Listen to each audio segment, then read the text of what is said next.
Hello বন্ধুরা, good morning. কেমন আছো সবাই? আশা করছি ভালো, আর আমরাও অনেক ভালো আছি।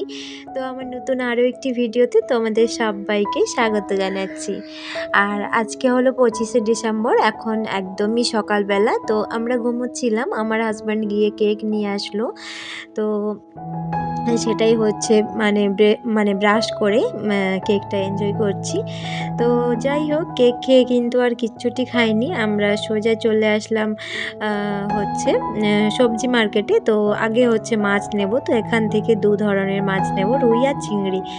তো যাই হোক, মাছটা নিয়ে কিন্তু আমরা চলে আসলাম সবজি মার্কেটে। আর অনেক ভিড় ছিল, তো পুরোটা শেয়ার করতে পারিনি, একটুখানি দেখিয়েছি তোমাদের।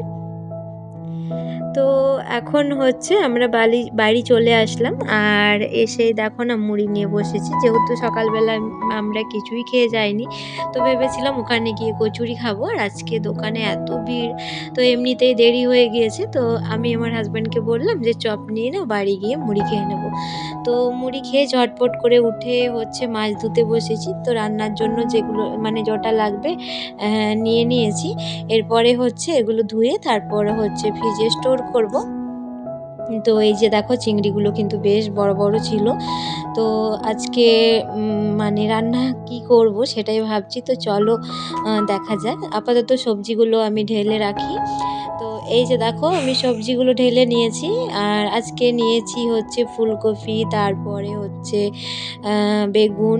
তো ফুলকপিগুলো কিন্তু একদমই ফ্রেশ ছিল। তো ফুলকপি নিয়েছি, বেগুন নিয়েছি, আর নিয়েছি হচ্ছে এখানে আছে কাঁচা লঙ্কা, আদা, টমেটো, আর এখানে আছে হচ্ছে মটরশুঁটি, আর এখানে আছে, এটা কি শাক বলো তো? এটা হচ্ছে সর্ষে শাক। তো অনেক দিন খাই না, খেতে ইচ্ছে করলো। আর এখানে আছে ধনেপাতা, শসা, আর ছিল হচ্ছে কুমড়ো। আর দেখো, এরকম একটা কাঠি নিয়েছি, আর একটা আলু ছোলারও নিয়েছি। আমারটা খারাপ হয়ে গেছিলো, তো মাছটা আমি ভাজতে দিয়ে দিয়েছি। আর এখানে হচ্ছে আমি সর্ষে শাকটা কেটে নিলাম। তো কেটে হচ্ছে এখন ধুয়ে একটা বাটির মধ্যে কুড়িয়ে রাখছি। তো সর্ষে শাক খেতে আমার বেশ ভালো লাগে। তো যাই হোক, আমি কিন্তু রান্নাবান্না অনেকটা এগিয়ে দিয়েছিলাম। তো আমার এখন হচ্ছে মাছ, ফুলকপি, আলু দিয়ে একটা ঝোল বানিয়েছিলাম। তো ঝোলটা বানিয়ে, ভাত বানিয়ে, তারপরে হচ্ছে টমেটো পোস্তটা বানিয়ে আমি স্নান করতে চলে গেছিলাম।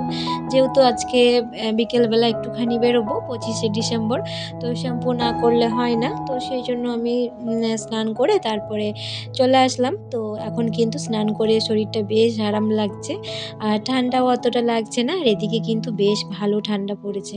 তো যাই হোক, ওরা বলছিল চিংড়িটা বানিয়ে দেবে কিনা। তো আমি বললাম যে না, আমি বাইরে গিয়ে বানাবো। তো ওরা হচ্ছে ওখানে বানালে না পুরোটা ফেলেই দেয়।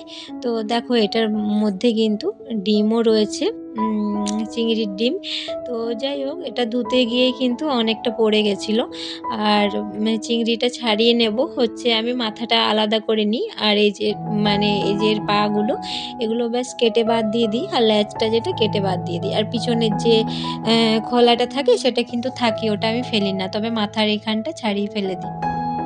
চোখগুলো কেটে দিই। তো আমি যেহেতু মাছের ঝোল করেছি, তো চিংড়ি কিন্তু দু পিসেই নেব। তো চিংড়িটা বড় সাইজেই ছিল। আর যা যা মশলা লাগবে সবই কিন্তু আমি বানিয়ে নিয়েছি। তো দেখো, এরপরে হচ্ছে তেলটা ওদিকে গরম হচ্ছে, আর এখানে হচ্ছে মাছটা নুন, হলুদ আর লঙ্কা গুঁড়ির সাথে মাখিয়ে নিলাম। তো এরপরে এটাকে রান্না করব। আর এর মাঝে না, আমি আমার মেয়েকে খাবারও খাওয়াচ্ছিলাম। তো ওই জন্য হচ্ছে আমি একবার করে এসে তারপরে রান্নাটা করছি। আর আমার হাজব্যান্ড হচ্ছে আজকে একটু ক্যামেরাটা আমাকে ধরে দিচ্ছিল, না হলে হচ্ছে আমি পারতাম না। আজকে ভিডিও বানানোর মতো সময়ও ছিল না। আজকে যেহেতু 25শে ডিসেম্বর, তো বিকেলেও কিন্তু অনেক প্ল্যান রয়েছে। তো সেই জন্যই রান্নাটা তাড়াতাড়ি সারার চেষ্টা করছি। তো সেই জন্য আর ক্যামেরা সেট করার সময় নেই। তো আমার হাজব্যান্ড বললো ঠিক আছে, আমি একটুখানি দেখিয়ে দিচ্ছি। তো দেখো, এই যে আমি এখন বানাবো হচ্ছে চিংড়ি মাছের মালাইকারি। তো যাই হোক, এখানে যা যা মশলা লাগবে তো সব কিছুই কিন্তু গোটা মশলা প্রথমে দিয়ে তারপরে এটাকে ভালো করে ফ্রাই করে নিলাম। তো এরপরে হচ্ছে বাকি যা যা লাগবে সবগুলো আমি দিয়ে নেব। তো আমি যেহেতু একটা মাছের ঝোল বানিয়েছি ফুলকপি আলু দিয়ে, সেই জন্য চিংড়িটা আর বেশি করে করলাম না, কারণ আমার মেয়ে তো এটা খাবে না, আমি আর আমার হাজব্যান্ডেই মানে দুজনেই খাবো।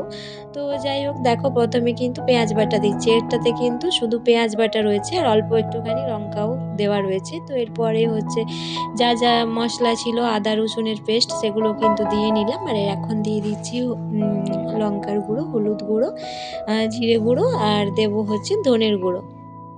তো এরপরে দিচ্ছি হচ্ছে পোস্ত আর সরষের একটা পেস্ট ছিল সেটা দিয়ে নিচ্ছি। তো এটা দিয়ে হচ্ছে এটাকে একটুখানি ফ্রাই করে নেব।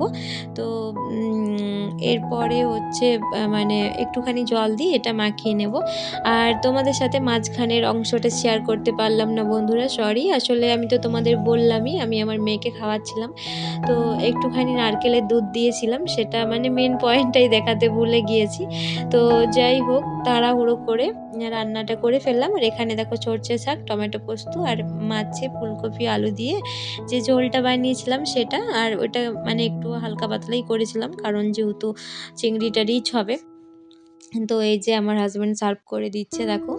আর মাছটাও কিন্তু ভীষণ মিষ্টি ছিল।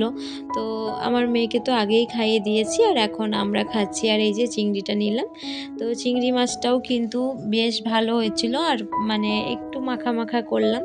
তো এই যে, আর আমি কিন্তু পুরোটা রেসিপিটাই তোমাদের সাথে শেয়ার করলাম। তোমাদের যদি ইচ্ছে হয় তাহলে এভাবে বানিয়ে দেখো, খেতে কিন্তু বেশ ভালো লাগবে। তো যাই হোক, ভাত তো একদমই অল্প খাই, আর যেহেতু বড় মাছটা ছিল সেই জন্য চিংড়িটা কম পরিমাণেই করলাম, কারণ বেশি খেয়ে শরীর খারাপ করে লাভ নেই, বিকেলে আবার বেরোবো। আর এই যে চিংড়িটা খুবই ভালো হয়েছিল খেতে, মানে ভাবতে পারিনি আমি এত সুন্দর বানিয়ে ফেলবো। তো যাই হোক, আমার মেয়ে তো সব খাবে না, ওকে বড় মাছই দিয়েছি। তাও বড় মাছটাও খায় না, ভাতের সাথে লুকিয়ে মেখে ওকে খাইয়েছি। তো খাওয়া দাওয়া করে টানা একটা ঘুম দিয়েছি। আর ঘুম থেকে উঠে দেখো না আমার হাজব্যান্ড সিঙ্গারা নিয়ে এসেছে, তো সিঙ্গারা খাবো আর হচ্ছে চা সিঙ্গারা খাবো। তো খেয়ে কিন্তু আমরা বেরোবো। তো মানে এরপরে যে ভিডিওটা আছে, মানে এরপরে আমরা যে বাইরে যাব, ঘুরবো, কোথায় গেলাম, কি খেলাম, কার সাথে গেলাম, সেসবই কিন্তু তোমাদের সাথে শেয়ার করব, তবে এই ভিডিওটাতে নয়, কারণ ভিডিওটা অনেকটাই বড় হয়ে যাবে। তো চলো চাটা খেয়ে নিই, আর আজকে এখানেই এন্ড করছি। টাটা।